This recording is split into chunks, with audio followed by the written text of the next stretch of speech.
What if I told you that a single security guard working the night shift discovered a billion-dollar conspiracy that was systematically stealing from teachers, firefighters, and retirees? But when she tried to expose it, the criminals turned her own family into weapons against her. This is the incredible true story of Keisha Washington, a brilliant cybersecurity expert forced to work as a security guard who used her invisible position to bring down one of Atlanta's most powerful financial empires. When corporate executives threatened her brother's future and dismissed her as just another powerless night shift worker, they made the fatal mistake of underestimating a woman with nothing left to lose and everything to fight for. If you believe that courage doesn't need a corner office and that justice can come from the most unexpected places, hit that like button and let me know in the comments where you're watching from, because what Keisha does next will restore your faith in the power of one person to change everything. Subscribe if you're ready to witness how a forgotten janitor's closet became a war room that toppled a criminal empire, because this story will prove that your current position never defines your potential impact. What if the woman watching security cameras at 2 a.m. discovered a financial conspiracy that could topple a billion-dollar empire and destroy the lives of thousands of working families, but everyone dismissed her as just another invisible night shift worker? When Keisha Washington uncovered digital evidence of systematic fraud at one of Atlanta's most prestigious financial towers, she didn't just risk her job. She ignited a battle between truth and power that would either make her a hero or destroy everything she'd fought to build. But how does a security guard with a cybersecurity background become the one person standing between corporate criminals and financial devastation? Stay with us, because what happens next will challenge everything you think you know about who has the power to change the world. The fluorescent lights in Meridian Financial Tower cast harsh shadows across Keisha Washington's face as she settled into her security station for another 12-hour shift. At 28, she should have been climbing the corporate ladder in cybersecurity, not monitoring hallway cameras for minimum wage. But life had other plans. The tech downsizing hit like a hurricane 2 years ago, wiping out her analyst position along with hundreds of others. Now she worked nights in the very building where executives made more in bonuses than she'd see in a lifetime. All so her younger brother Jamal could stay in college and their grandmother could afford her stroke medications. Atlanta's skyline glittered beyond the 42nd floor windows, a testament to prosperity that felt as distant as the moon. Keisha adjusted her uniform, the same navy blue that made her blend into the background during the day shift changes. Invisible, forgettable. Just another black woman in a security uniform that most people looked through rather than at. But invisibility, she'd learned, came with unexpected advantages. People said things around her they'd never say in boardrooms. They left doors unlocked, computers unguarded, secrets exposed. Tonight felt different, though. The building's energy hummed with tension she couldn't quite name. 3 executives had badged in after midnight, their expensive shoes echoing through marble lobbies that should have been empty. Richard Hayes from Acquisitions, Susan Chen from Compliance, and most surprisingly, CFO Marcus Sterling himself. On her monitors, she watched them move through corridors with the purposeful stride of people conducting business they didn't want recorded during normal hours. Keisha's fingers drummed against her desk, muscle memory from years of coding still alive in her hands. Her cybersecurity instincts, dormant but not dead, began to stir. Why would a CFO need to be in the office at 2:17 a.m. on a Tuesday? Why were they carrying bankers' boxes to the shredding room? And why did Sterling keep glancing up at the security cameras with the nervous energy of someone who knew he was being watched? She zoomed in on the feed, her pulse quickening. These weren't just late-night workaholics catching up on paperwork. The way they moved, the way they kept checking their phones, the way Chen kept shaking her head as if arguing against something she knew was wrong, it all screamed conspiracy. But conspiracy of what? And more importantly, what was a security guard supposed to do about it? Little did Keisha know, she was about to find out exactly how much power one determined woman with the right skills could wield against an empire built on lies. Right at that moment, as Keisha watched the executives disappear into the elevator with their mysterious boxes, fate handed her an opportunity that would change everything. At 2:43 a.m., her computer screen flashed with a break-in alert from the 38th floor, the same floor where Sterling and his accomplices had been conducting their clandestine meeting. Protocol demanded she investigate immediately, but something in her gut told her this wasn't a coincidence. This was her chance to discover what three of the company's most powerful executives were desperate to hide in the dead of night. The elevator ride to the 38th floor felt like descending into a battlefield. Keisha's heart hammered against her ribs, not from fear, but from the electric anticipation of a hunter closing in on prey. When the doors opened, the hallway was eerily silent, but the air still carried the faint scent of expensive cologne and nervous sweat. She moved carefully, her flashlight cutting through shadows, until she reached the source of the alert. A door to the document storage room hung ajar, its electronic lock blinking red, clearly tampered with. Inside, chaos told a story of desperation. File cabinets stood open like gaping mouths, their contents scattered across the floor. But it was what she found in the corner that made her blood run cold. A computer tower, hastily disconnected, its hard drive missing. However, in their rush, they'd left behind something precious. A backup drive, small and black, kicked under a desk like discarded trash. Keisha's cybersecurity training kicked into overdrive as she pocketed the device, her mind already racing with possibilities. But her victory was short-lived. The sound of approaching footsteps echoed through the corridor, expensive leather against marble, moving with the confidence of someone who owned the building. Keisha's breath caught as CFO Marcus Sterling rounded the corner, his silver hair immaculate despite the late hour, his steel-gray eyes sharp with suspicion and something far more dangerous. Recognition. Well, well, Sterling's voice cut through the silence like a blade, smooth and cultured with undertones of barely controlled fury. What do we have here?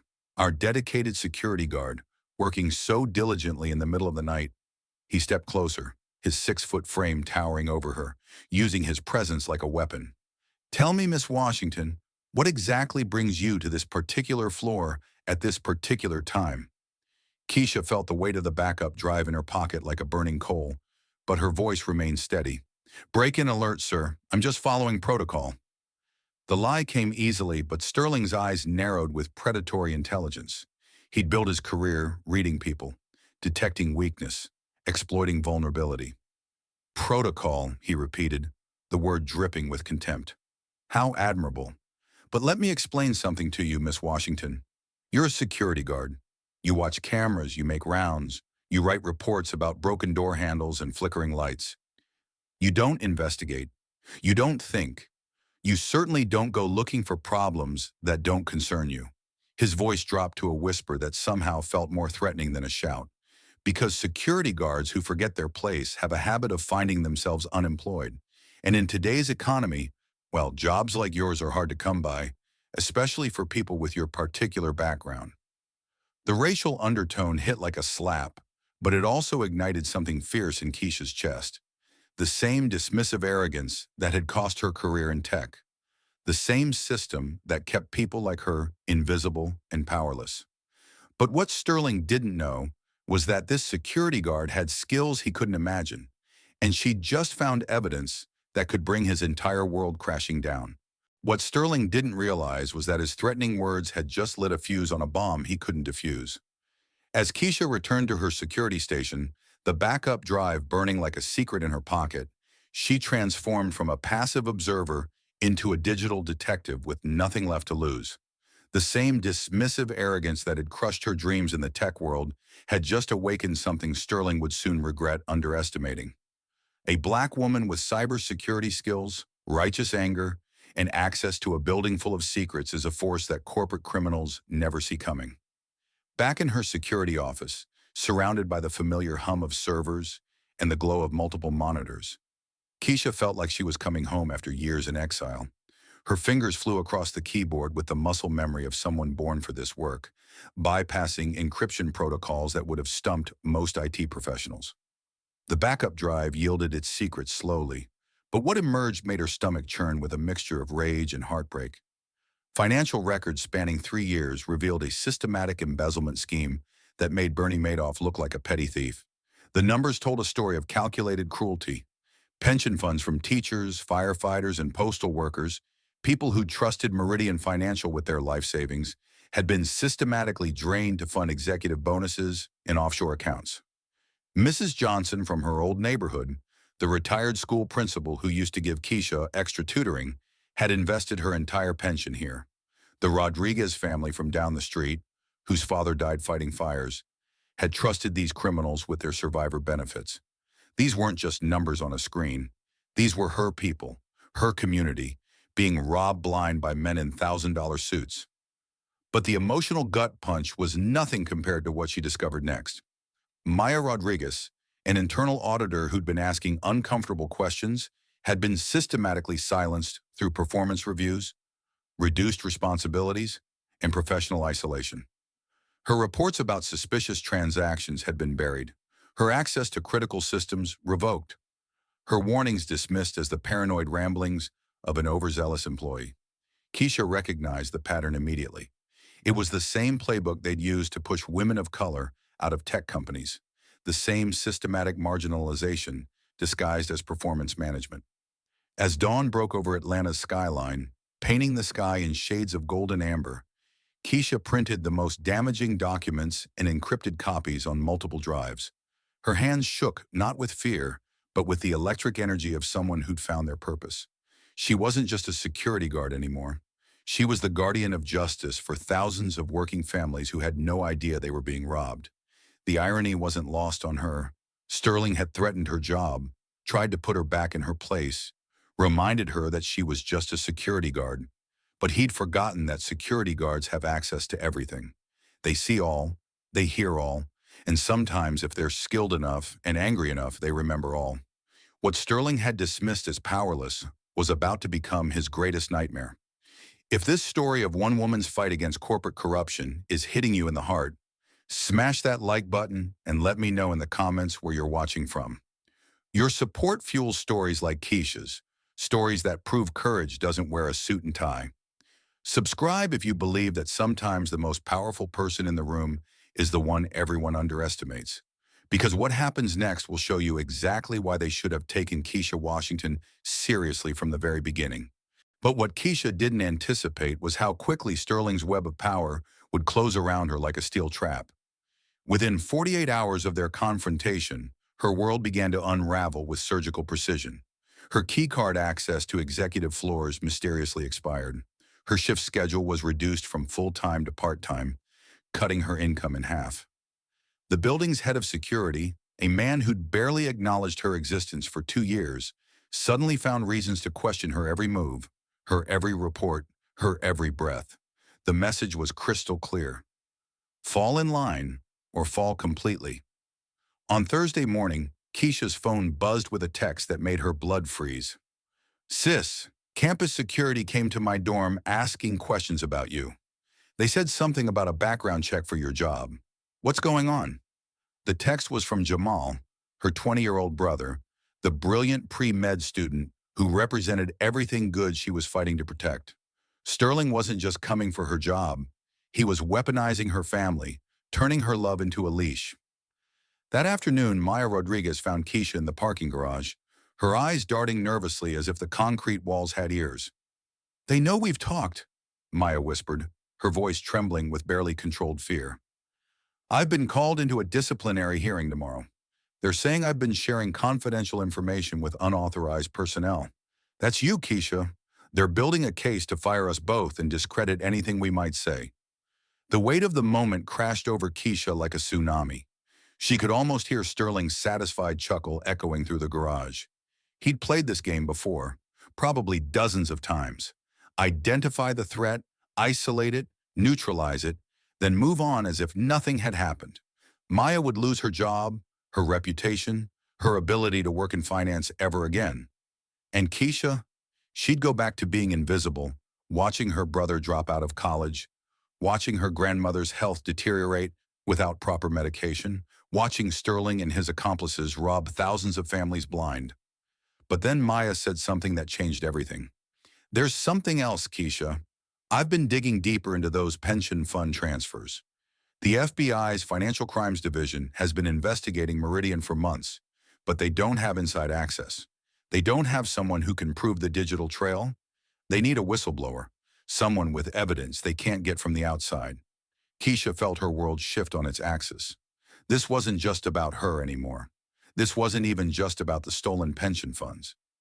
This was about whether justice could penetrate the armor of corporate power, whether one woman with the right skills and the courage to use them could stand up to an empire built on lies and win.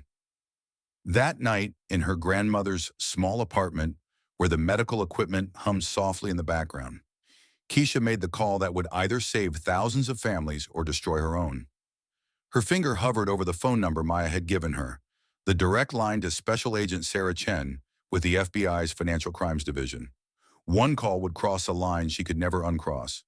One call would transform her from security guard to federal informant, from invisible worker to public enemy #1 in Sterling's war room. She pressed dial, and with that single action, declared war on one of Atlanta's most powerful financial empires. What Sterling didn't know was that his greatest mistake wasn't underestimating a security guard. It was threatening the family of a woman who had absolutely nothing left to lose.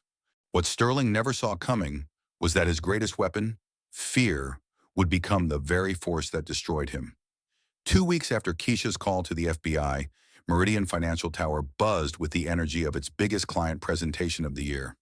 Pension fund managers, investment advisors, and financial journalists packed the 45th floor conference room, all eager to hear CEO Amanda Whitfield announce record profits and unprecedented growth. What none of them knew was that sitting in the security office 42 floors below, Keisha Washington was about to turn their celebration into a public execution. The irony was almost poetic. Sterling had tried to silence her by cutting her access, but he'd forgotten that security guards control the building's entire audio-visual system. Every screen, every speaker, every camera in Meridian Tower ran through her command center. As she watched the executives file into the conference room on her monitors, their faces glowing with arrogant confidence, Keisha felt a calm settle over her that she hadn't experienced since her coding days. This was her element. This was her moment. At exactly 10:15 a.m., as CEO Whitfield clicked to her first PowerPoint slide showcasing fabricated profit margins, every screen in the building flickered. The presentation disappeared, replaced by a simple message in bold white letters against a black background. The truth about your pension funds. What followed was 3 years of meticulously documented evidence. Financial records that showed exactly where every stolen dollar had gone. Email chains that revealed the conspiracy in the executive's own words. In video footage of midnight document destruction sessions. The conference room erupted in chaos. Whitfield frantically clicked her remote, trying to regain control of the presentation, while Sterling's face drained of color as he watched his carefully constructed empire crumble in real time. But the most beautiful moment came when the cameras captured the faces of the pension fund managers. Mrs. Thompson from the Teachers' Retirement System, Mr. Garcia from the Police Benevolent Association, Ms. Lee from the Firefighters Union. They weren't looking at charts and graphs anymore. They were looking at proof that their trust had been weaponized against the very people they'd sworn to protect. Then came the voice that cut through the pandemonium like a sword through silk.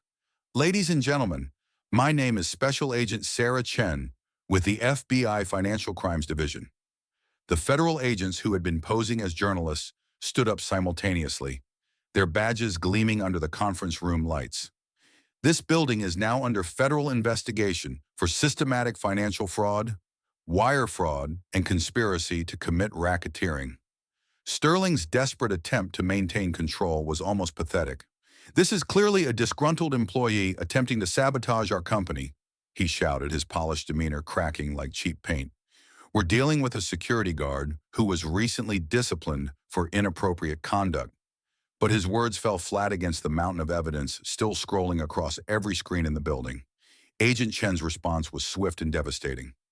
Mr. Sterling, the evidence you're seeing was provided by a federal informant who has been working with our investigation for the past 2 weeks.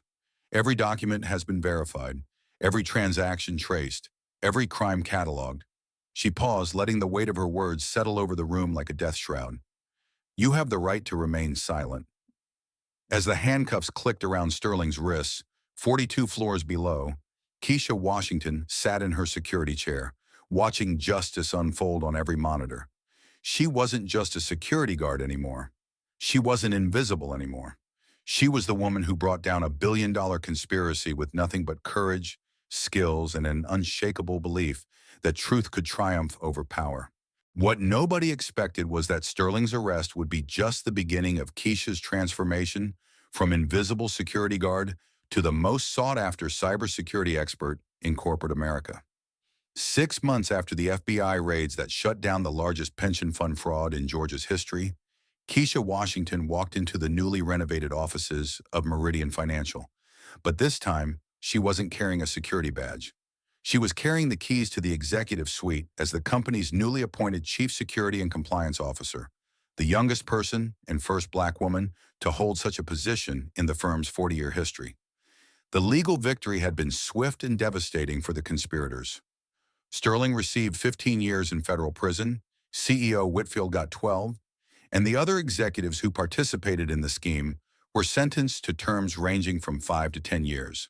But more importantly, the federal court ordered complete restitution to all affected pension funds, plus punitive damages that totaled over $200 million. Every teacher, firefighter, postal worker, and retiree who had been robbed would not only get their money back, but receive additional compensation for the years of stolen security and peace of mind. The personal transformation was equally dramatic. Keisha's testimony before Congress about corporate fraud prevention had led to new federal regulations requiring independent cybersecurity oversight in all major financial institutions. Her brother Jamal not only stayed in college, but received a full scholarship to medical school after the story of his sister's courage spread across social media. Their grandmother's medical bills were completely covered by victim compensation funds, and for the first time in years, she could afford not just medication, but the physical therapy that was slowly helping her regain mobility.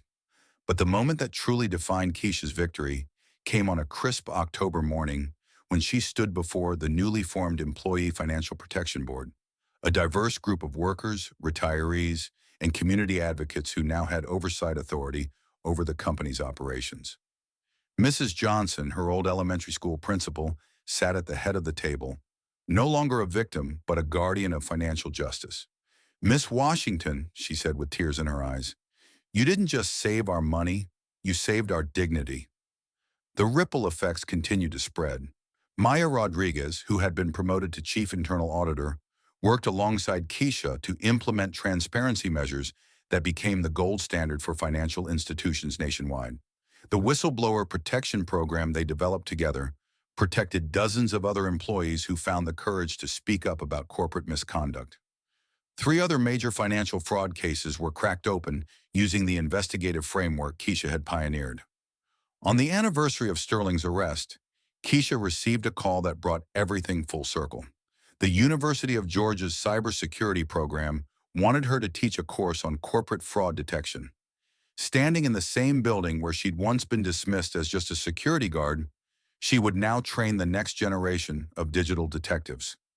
The girl who had been forced to drop out of college due to financial hardship was now a professor, teaching students that background doesn't determine potential, that justice doesn't require a law degree, and that sometimes the most powerful person in the room is the one everyone underestimates.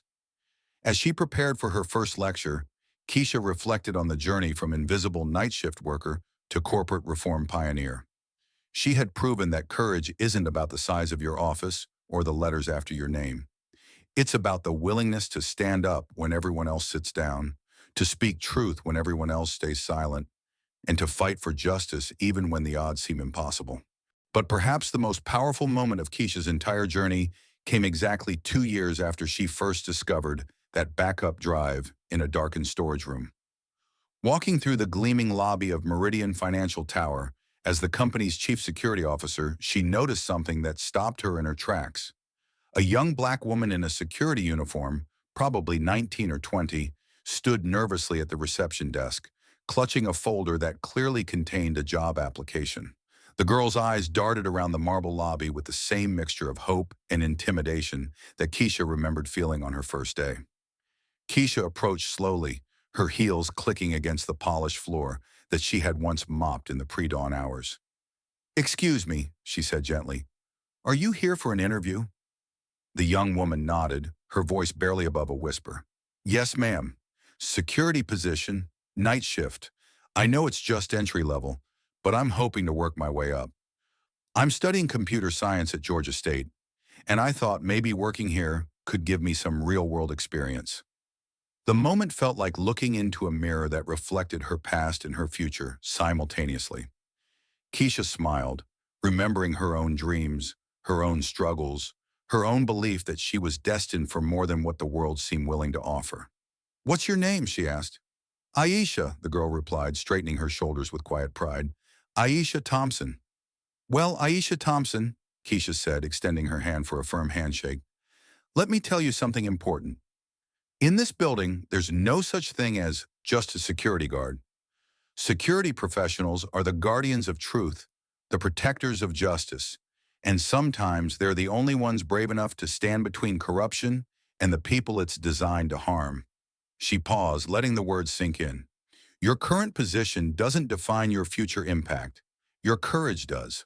3 months later, Aisha was not only hired but fast-tracked into Keisha's cybersecurity training program, where she learned that watching monitors wasn't just about preventing theft.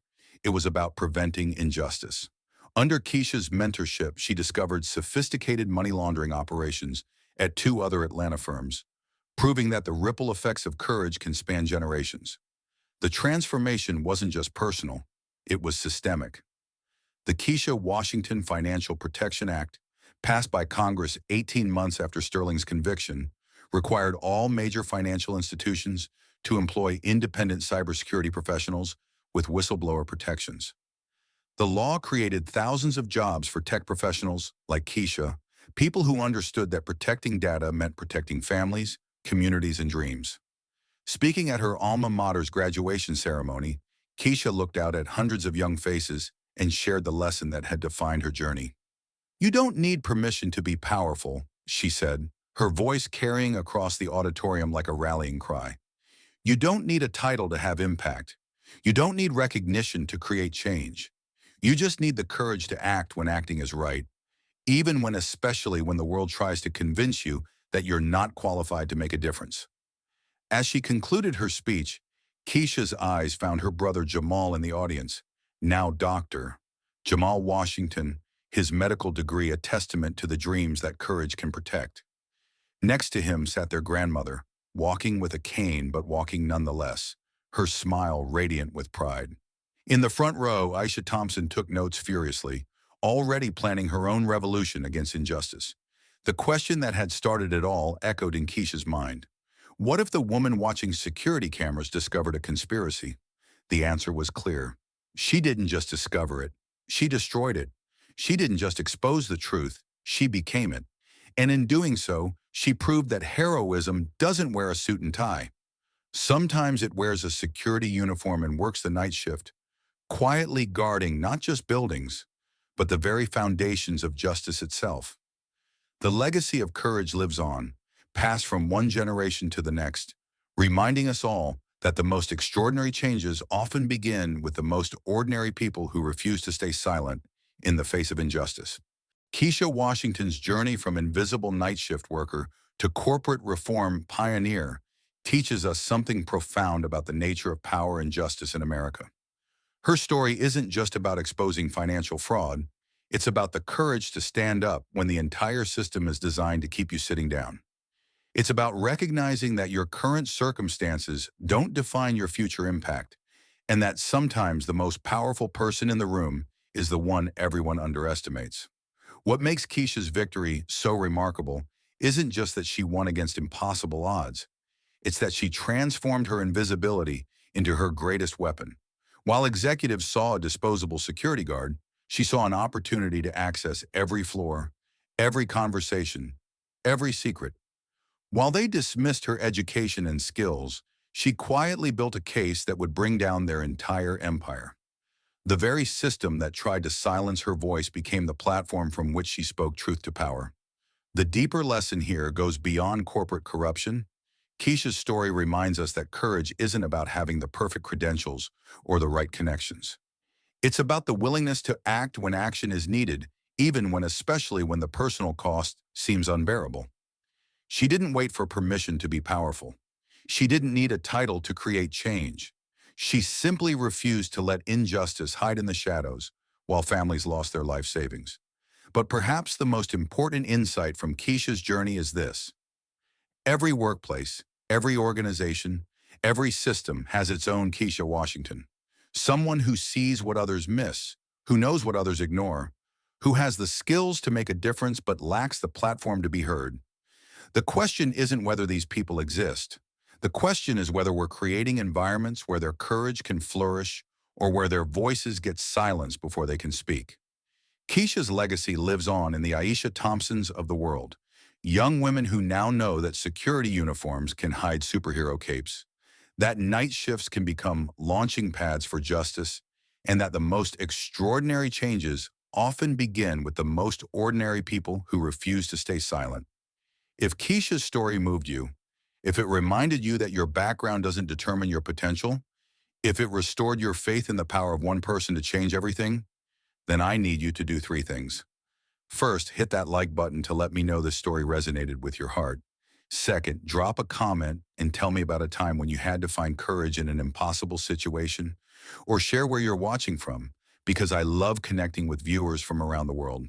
And finally, click that subscribe button and ring the notification bell, because this channel is dedicated to sharing stories of ordinary people who did extraordinary things.